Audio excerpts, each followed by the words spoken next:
여러분들 한 주간 주님의 은혜와 사랑 가운데 잘 지냈었습니까? 참 날씨가 상당히 폭염 가운데 한국은 무더워서 고생하는 분들이 상당히 많은 것 같습니다. 한국에 있는 형제 자매들도 보면 너무나 더운 관계로 에어컨을 안 틀려야 안 틀 수 없는 그런 상황이 되었습니다. 그래서 아침 저녁으로는 선풍기를 들고 한낮에는 너무 더워서 전기세가 많이 나온다 그러죠. 그러나 에어컨을 틀고 있다고 하는 얘기를 들었습니다. 참 죄송한 얘기 같지만 미국은 모든 이 건물이든 또 집에 이 자체에 그 에어컨 시설 자체가 되어 있기 때문에 덥거나 추워도 집 안에만 들어오면 모든 게 참 시원하고 견디기가 좋은데 한국은 그 자체적으로 되어 있지 않아서 상당히 더위에 고생하는 분들이 많아서 참 죄송한 생각이 듭니다. 아무쪼록 이 더위를 좀 말씀으로 이기면 좋겠는데 제가 더위를 생각하면서 이것 또한 지나가리라 그런 생각이 제가 듭니다. 아무쪼록 이 8월도 중순까지 더위가 계속된다니까 아무쪼록 여러분들 잘 건강에 유의하시고 믿음으로 잘 좀 이겨나가면 좋겠다 그런 생각을 해봅니다. 오늘 이제 우리가 이제 귀중한 영혼들 참 한 영혼 한 영혼이 얼마나 참 귀중한 영혼인지 알 길 없습니다. 그 사람들이 오늘날 제가 7년 전부터 이 홈페이지를 통해서 말씀을 쭉 함께 나눠왔습니다. 그러면서 5년 전부터 이제 페이스북에 함께 이렇게 말씀을 나누고 있는데 제 주변에 보니까 한국도 그렇겠지만 많은 사람들이 믿음에서 떠나간 사람들이 많습니다. 교회를 떠나서 나간 사람들이 많은데 건강이 안 좋아서 몸이 아파서 교회를 못 나오신 분들도 많고 또 이게 사람 때문에 또 목회자 때문에 여러 가지 인간관계로 인해서 교회를 떠나간 사람들도 많습니다. 그런 사람들은 상당히 귀중한 영혼들이죠. 그래서 그런 사람들이 다시 믿음으로 돌아오고 말씀으로 돌아오기를 원해서 홈페이지를 만들고 이렇게 해서 또 유튜브를 통해서 말씀을 계속 나눠왔습니다. 그래서 어떤 계기를 통해서든 말씀을 받고 주님께 돌아오는 일이 참 필요하겠다 그런 생각을 많이 가지고 있습니다. 근데 교회 안에 비록 있다 할지라도 사람들이 어떻게 생각하냐면 이 영적으로 많이 갈급함을 느낍니다.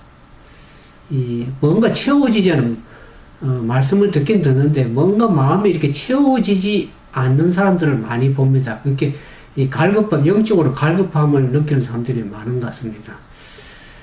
제가 아모스 8장 11절에 보면 그런 말씀이 있습니다. 주 여호와께서 가라사대 보라 날이 이르지라 내가 기근을 땅에 부어내리니 양식이 없어 주림이 아니요 물이 없어 가람이 아니요 여호와의 말씀을 듣지 못한 기갈이라 그랬습니다.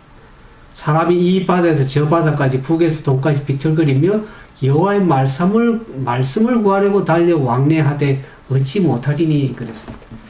예, 많은 사람들이 오늘날 여러분들 잘 인터넷을 사용을 하고 있으니까 페이스북도 하고 계신 거지만 주변에 얼마나 말씀이 많습니까?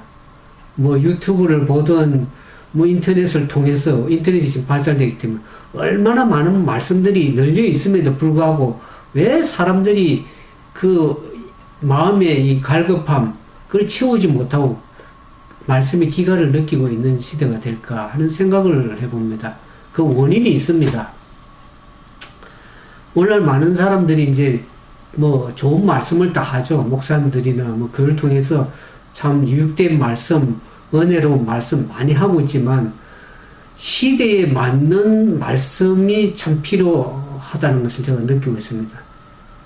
좋은 성경 말씀이면 구약과 신약이 다 좋은 말씀이죠. 근데 때에 맞는 양식, 때에 맞는 기별이 가야만이 사람들에게 이 갈급함에 채워지는 것입니다. 과거에는 재림에 대해서도 많이 외쳤고 근데 지금은 재림에 대해서도 예수님의 재림에 대해서 많이 줄어들고 특히 마지막 때 맞는 기별의 예언에 대한 말씀들을 들을 때 사람들이 깨어나는 것입니다. 아무리 말씀이 좋고 은혜로운 말씀이라고 해도 때에 맞는 양식, 예언의 말씀들을 먹지 않고 그 말씀들을 듣지 아니하면 영혼들이 서서히 잠들고 죽어가는 것입니다. 영혼들이 절대 깨어나지 못합니다.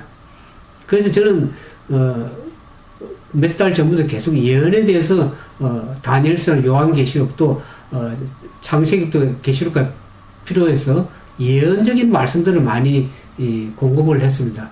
그 말씀들을 들을 때에 영혼들이 깨어나는 것을 이렇게 봅니다. 그래서 이 귀중한 영혼들이 왜 영적 기관으로 죽어가고 있는 이유가 뭐냐 그러면, 제가 이제 14만 4천인 이 선교를 조직하고 14만 4천인에 대한 이 예언적인 기별을 사람들이 인치는 진리, 지금 이 시대는 제가 말씀드렸지만 하나님이 인치는 시기라고 제가 말씀을 드렸습니다. 이 인치는 시기에 14만 4천인의 이 진리, 예언적 기별을 듣지 못하면 영혼들이 깨어나지 못합니다. 영적 기근에 잠들 수가 있습니다. 그래서 이 14만 4천인 교리뿐만 아니라 이 예언적인 말씀을 들을 때 때에 맞는 양식이 채워져서 그 마음의 갈급함이 충족이 되는 것입니다. 우리가 특히 이제 미국에 올 때도 보면 이 패스포드를 우리가 다 가져가야 됩니다. 우리가 하늘나라 들어갈 적에도 들어가는 패스포드가 있습니다. 하늘 예루살렘 성의 성문을 통과할 때는 그 패스포드가 있어야 됩니다. 그것이 오늘 계시록 우리가 이 14만 4천인의 인치는 글에 하나님의 인이 맞은 백성들이 그 패스포드가 되는 것입니다. 하나님의 성의 도성에 들어가는데. 그러니까 그 이마에 인친다는 것이 사람의 눈에는 보이지가 않지만은 천사들 눈에 하나님의 보기에는 그게 입맞은 백성들이 다 있는 것입니다. 그래서 그런 거룩한 성문을 통과하는 그 패스포드 같은 그 살아계신 하나님의 인을 받는 것이 중요한데, 많은 사람들이 나중에 가서 많이 실망을 할 것입니다. 자기는 하나님의 인을 받았고 하나님의 백성이고 당연히 구원받을 백성이라고 생각했는데, 하나님의 인이 그 이마에 인쳐지지 않은 사람에게는 하늘나라에 들어갈 수가 없는 것입니다. 우리가 계시를 보면 짐승의 표를 받는 사람도 오히려 하나님 진노를 받겠다는 얘기 나오죠. 그 반대로 하나님의 인을 받는 백성들이 있는 것입니다. 그래서 특히 이제 이 마지막 때에 이 사단은 많은 사람들이 그와 같은 13만 4천인이 같은 중요한 이 성경 진리 그런 것에 말씀에 마음을 돌이키게 많이 한다고 그랬습니다. 왜냐 그러면 온라인 인터넷과 많은 정보들이, 수많은 정보들이 가짜 뉴스와 함께 얼마나 많이 방출됩니까? 원래 많은 사람들이 예배 드리면서 고개 숙일 때 뭘 보냐 그러면 다 핸드폰을 들여다보고 있습니다. 수많은 정보, 핸드폰은 손에 없으면 사람들이 답답해 할 정도로 수많은 정보가 홍수처럼 떠내려오고, 지상에서 보면 온갖 정보들이 다 나오지 않습니까? 그러면 그 말씀에서 귀 기울여서 들을 수 있는, 집중하지 않으면 말씀 볼 기회를 많이 놓치게 되는 것입니다. 그래서 오늘날 우리는 진리편에 서서 하나님의 말씀으로 마음을 진짜 견고하게 하지 않으면 세상에 떠내려가기가 얼마나 쉬운 세상인지 알 길이 없습니다. 그래서 사단은 이 인치는 이 시기에 사람들의 마음을 이 진리의 기별에, 특히 예언의 기별에 이 마음을 무관심하도록 그렇게 자꾸 이끌어가는 것입니다. 그래서 우리가 이 14만 4천인에 대한 얘기가 두 군데 나온다고 그랬습니다. 계시록 7장과 계시록 14장에 나오는데, 많은 사람들이 14만 4천인에서 7장과 12장에서 나오는데 그것이 실수냐 상징수냐, 그것이 그냥 상징수는 별로 그렇게 관심을 안 가집니다. 근데 그것이 왜 실수가 되는지를 제가 여러분들 좀 제시를 좀 해보겠습니다. 요한계시록 7장에 보면 14만 4천 얘기가 나오고 14장에도 나오는데, 계속 7장 2절부터 보겠습니다. 또 보면 다른 천사가 살아계신 하나님의 인을 가지고 해 도는 데로부터 올라와서 땅과 바다를 해롭게 할 건설을 얻은 네 천사를 향하여 외쳐 가로되 우리 하나님의 종들이 이마에 인치기까지 땅이나 바다나 나무나 해하지 말라 하더라. 여기에 바람을 붙잡고 있는 네 천사가 있습니다. 하나님의 명령을 받고 지상에 각종 재난이나 바람에 붙들 재앙이 임하지 못하도록 네 천사를 향해서 동서남북으로 바람을 붙들고 있는 네 천사가 하나님의 명령을 받고 사방을 바람 붙들고 있습니다. 그런데 그 바람을 서서히 놓으려고 할 때 이 해 도는부터 올라왔다는 것은 해는 동쪽에서 올라오죠. 동쪽이라는 것은 예수님께서 의의 태양 되시는 예수님을 얘기합니다. 예수님의 지상 명령을 받고 천사가 날아오면서 그 바람을 붙들고 있는 네 천사를 향해서 하나님의 종들의 이마에 살아계신 하나님의 인을 치기까지 인치기까지 그 땅이나 바다 나무를 해하지 못하도록 바람을 붙들고 있으라고 하는 것을 명령을 하는 것을 봅니다. 그래서 이 사제를 보면 내가 임마전자의 수를 들으니 이스라엘 지파 각 지파 중에 임만자들이 14만 4천이라. 그러면서 12지파가 임마전자들이 12지파가 12,000명씩 14만 4천 나오는데 여기에 임마전자의 수를 들으니 그랬습니다. 그 숫자가 14만 4천이라는 숫자라는 것을 귀로 들었다는 얘기입니다. 그리고 14장에 가보면은 14만 4천 얘기 나오는데 여기에 보면 14장에는 또 내가 보니 그랬어요. 아까는 7장에는 들었다 그랬죠. 14장에는 또 내가 보았다 그랬어요. 보니 보라 어린 양이 시온산에 섰고 그와 함께 14만 4천이 선 것을 봤다 그랬습니다. 귀로 듣고 보았습니다. 그러면서 그 이마에 어린 양의 이름과 그 아버지 이름을 쓴 것이 있다 그랬습니다. 내가 하늘에서 나는 소리를 들으니 많은 물소리도 가고 큰 내성도 같은데 내게 들리는 소리는 검은고 타는 자들의 검은고 같더라. 3절에 보면 저희가 보좌와 내 생물의 장로들 앞에서 새 노래를 부르니 땅에서 구속함을 얻은 14만 4천인 밖에는 숫자를 명확하게 제시를 했습니다. 14만 4천인 밖에는 그 사람을 숫자를 정확하게 얘기했습니다. 그러니까 제가 왜 이 말씀을 드리냐면 귀로 듣고 눈으로 보고 그 숫자를 명확하게 14만 4천인 밖에는 능히 이 노래를 배울 자가 없다고 그랬습니다. 눈으로 보고 귀로 듣고 정확한 숫자를 확인했을 때는 그것은 상징적인 숫자라고 얘기할 수 없습니다.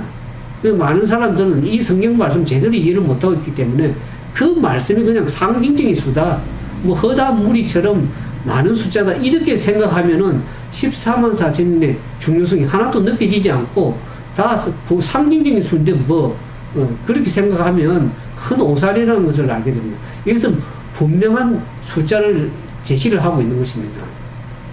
그래서 이 14만 4천인들이 얼마나 중요한 이 땅에서 구속함을 얻는 가장 열매 맺는 백성들인데 이 사람들은 우리가 계속 14장에 가면 짐승의 표를 받지 말라는 이마는 짐승의 표를 받지 말라는 얘기는 손해나 이마에.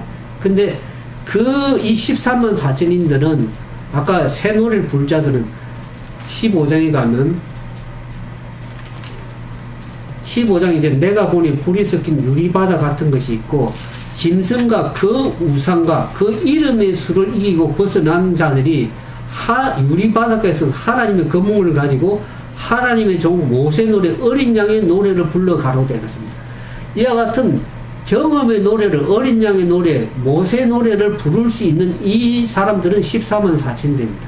그 자들은 하나님과 어린 양 예수 그리스도와 함께 설 자들이 14만 4천입니다. 이 사람들은 짐승의 표와 수를 이기고 승리한 그런 믿음의 열매들입니다. 그래서 이 사람들은 굉장히 중요한 열매라는 것을 여러분들이 말씀을 드려서 제가 왜 14만 4천의 얘기를 자꾸 강조를 하냐 그러면 이것은 시대적인 기별이고 우리가 분명히 알아야 될 마지막 시대의 기별이기 때문에 제가 여러분들에게 말씀드립니다. 근데 오늘 이제 우리가 성경 말씀 좀 연구하길 원하는데, 이 사람들은 우리가 계속 7장에 가보면, 9절에는 이 인류에 내가 보니 각 나라와 족속과 방과 백성에게 아무라도 능히 셀 수 없는 큰 무리가 또 있습니다. 14만 4천인들은 우리가 여기 보면 이스라엘 지파 중에서 나오는 12지파에서 나오는 많이 지명해서 나오는 14만 4천인이고, 각 나라와 방과 백성에서 나오는 이 허다 무리하고는 다릅니다. 지난번에 말씀을 여러 번 드렸지만, 허다 무리들은 아담 이후로부터 창세기부터 구원의 복음을 듣고 성령의 인치심을 받고 나오는 허다 무리하고는 또 다른 무리입니다. 14만 4천. 14만 4천 이스라엘 백성 중에서 나오는데, 지금은 이스라엘 지파가 없습니다. 오늘날 현대 이스라엘은, 영적 이스라엘 백성들은 이 이스라엘 지파에 대해서 좀 이제 이 14만 4천이 나온다고 이제 우리가 성경만 배우지 않습니까? 그러면 오늘 이제 첫 번째로 이스라엘 지파 가운데서 야곱의 아들 가운데 첫 장자인 그 지파에 대해서 조금 우리가 연구를 하기 원합니다. 로벤 지파에 대해서 연구를 하기 원합니다. 우리가 이 이스라엘의 12지파 가운데서 많이 지명식에서 14만 4천 나오는데, 영적 이스라엘 백성들 가운데 로벤 지파에 속하는 사람이 있다는 것을 제가 좀 얘기를 드리고 오늘 함께 로벤 지파에 대해서 좀 생각해 보고 합니다. 로벤은 어떤 아들입니까? 야곱이 외삼촌 라반의 집에 가서 그 두 딸 중에서 누굴 사랑했습니까? 외삼촌 라반의 두 딸이 있었죠. 레아와 라헬이 있었죠. 레아가 언니고 라헬이 동생인데, 이 야곱이 누구를 더 사랑했습니까? 그 동생을 더 라헬을 더 사랑했습니다. 그래서 이제 장가를 들라고 딱 하는데, 외삼촌이 어떻게 합니까? 야곱을 열심히 일하는 걸 보고 좀 더 오래 붙들고 있기 위해서 라헬을 주지 않고 레아를 그 처음 이 신혼방에 들어줬고, 아침에 깨어보니까 라헬이 아니고 레아의 언니였습니다. 그러니까 야곱이 많이 실망을 했죠.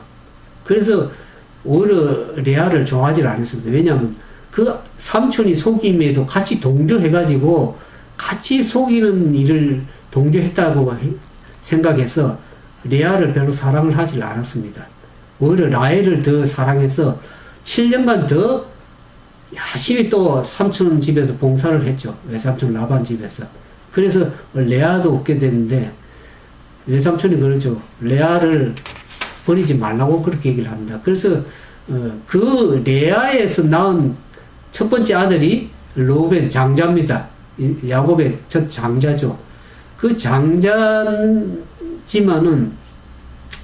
로벤의 성격 가운데, 품성 가운데 좋은 면도 있고 안 좋은 면이 있습니다. 여러분 성경은 창세기에 보면 그 로벤의 얘기가 나옵니다. 로벤이 어떤 면이 좋은 면이 있냐 그러면, 우리가 요셉의 얘기를 창세기 37장에 우리가 봅니다. 요셉이 형제들의 미움을 받아가지고 그 구덩이 이제 집에 였기 전에 형제들이 어떻게 합니까?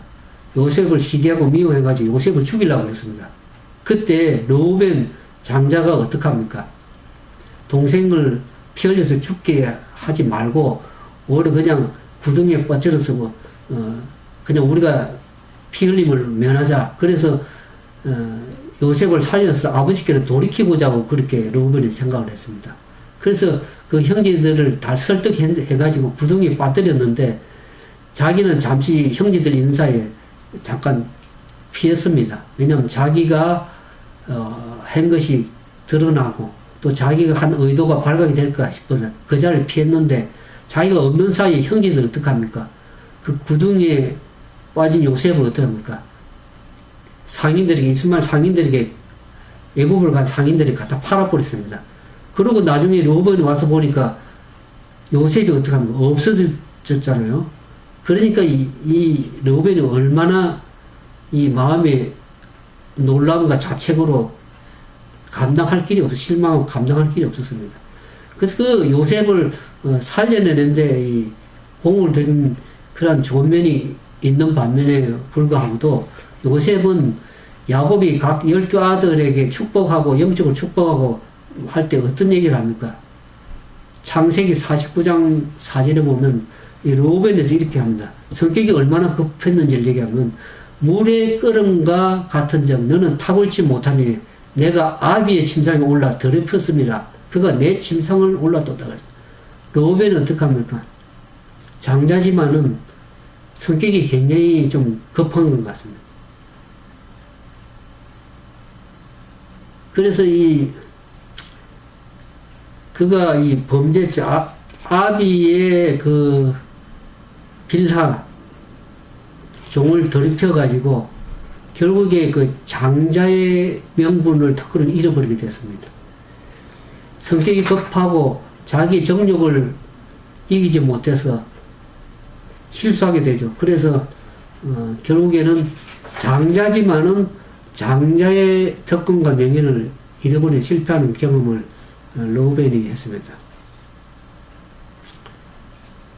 그래서 이 야곱이 그렇게 하죠. 르우벤아 너는 내가 장자요 나의 능력이요 나의 기력의 시작이라. 위강이 초등하고 권능이 탁월하지만은 어떡합니까? 자기가 그 정욕을 감당치 못하고 제어하지 못한 그러한 실수를 범함으로 인해서 그가 실패하는 경험을 당함으로 해서 그 후손들이 굉장히 탁월한 사람들이 나오질 못했습니다. 르우벤 지파는 이스라엘 중에서 뛰어나지 못했습니다. 르우벤 지파는 그 후손들 중에 이 사사라든지 선지자라든지 특출한 인물들이 없었습니다.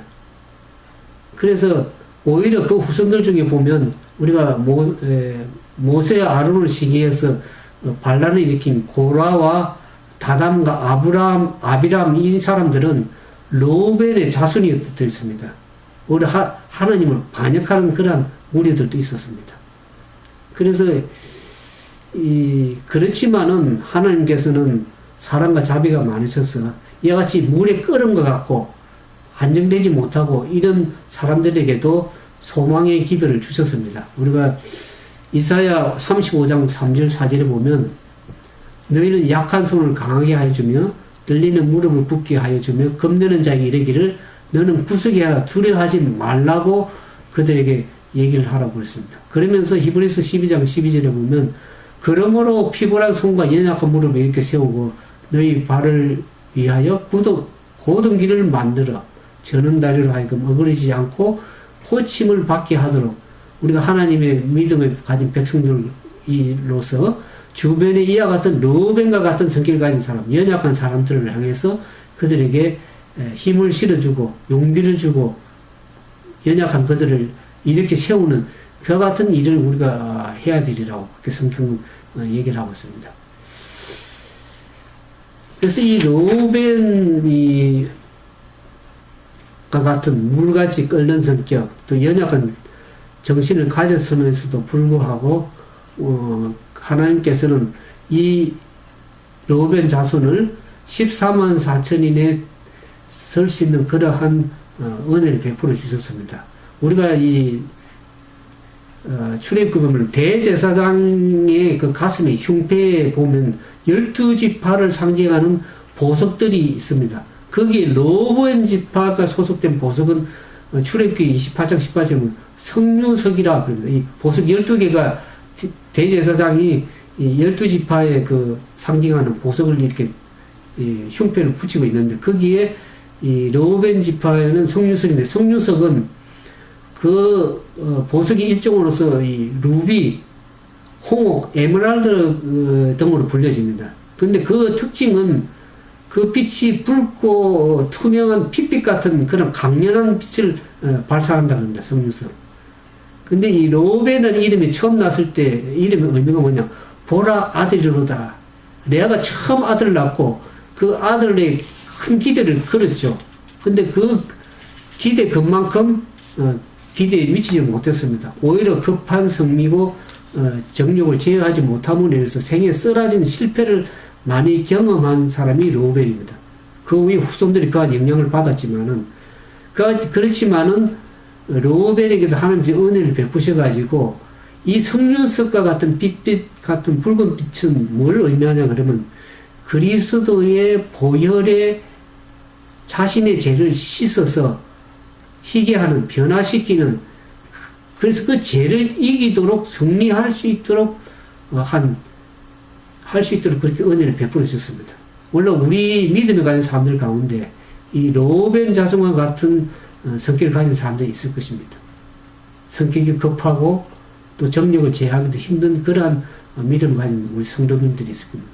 그 사람들은 르우벤의 자손이지만 하나님께서도 그들에게 은혜를 베푸셔서 자신의 죄를 예수 그리스도의 십자가의 피에 씻어서 승리하고 나올 수 있는 르우벤 자손들에게도 은혜를 베푸습니다. 그래서 그 이스라엘 자손 가운데 르우벤 자손에게도 14만 4천인의 정인을 가운데 서서 르우벤의 이름으로 그 하늘 도성에 보면 이 동서남북으로 이 세 개 문들이 있습니다. 그래서 12문이죠.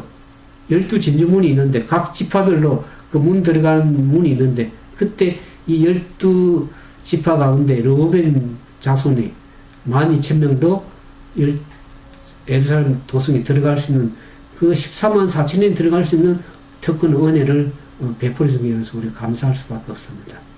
아무쪼록 우리가 믿음을 살아가면서 우리의 품성들이 다 변화되지 못했습니다. 그러나 우리가 하늘에 들어가기 전까지 하나님 말씀으로 늘 무장하고 우리의 지약된 잘못을 굴복하고 하나님 뜻대로 순종하여 나갈 때 우리의 품성도 그리스도의 은혜로 말미암아 성화되고 변화되어가는 삶을 내서 14만 4천 무리에 들 수 있는 우리 모두가 되기를 또 주님의 이름을 축원드립니다. 오늘 르우벤 자손에 대해서 우리 함께 14만 4천에 대해서 생각해 봤습니다. 아무쪼록 여러분들 무더운 날씨 속에서도 늘 말씀을 생각하시면서 이것 더위도 또한 지나가리라 그런 믿음을 가지고 늘 말씀으로 승리해 나가는 우리 모두가 되기를 주님의 이름으로 축원드립니다. 함께 기도하겠습니다. 사랑과 자비가 많으신 거룩하신 아버지 하나님, 시대가 요란하고 세상의 기온도 때에 맞춰서 얼마나 변화가 심각한지 알 길이 없습니다. 이제 주님 오시면 가까움을 바라보면서 우리가 말씀으로 무장하여 주님 안에서 참된 정인으로서 14만 4천에 설 수 있도록 우리 모두를 축복해 주시옵소서. 우리를 사랑하시는 우리 주님께서 우리의 연약함에도 불구하고 당신께서 은혜를 베푸셔서 변화된 그런 품성을 가지고 주님을 맞이할 수 있도록 우리가 은혜를 주셨으면 감사드립니다. 오늘 르우벤 자손에 대해서 배웠습니다. 우리가 더욱더 말씀을 상고하는 가운데 변화되는 믿음의 삶이 될 수 있도록 축복해 주셔서 우리가 하나님의 말씀에 합당한 그런 삶들이 될 수 있도록 은총을 더해 주시옵기만을 우리 죄 가운데서 구원하신 예수님 이름으로 감사하며 간절히 기도드리옵나이다. 오늘 많은 분들이 참여해 주셔서 감사합니다. 14만 4천인 선교에 참여하셔서 가입하셔서 함께 말씀도 나누고 또 좋은 댓글도 달아주셔서 함께 믿음으로 전진하는 그런 삶이 되면 좋겠다 그런 생각을 해봅니다. 아무쪼록 주님의 은혜가 또 성령님의 인도하심이 여러분 삶 속 내내 함께 하시기를 진정으로 바랍니다.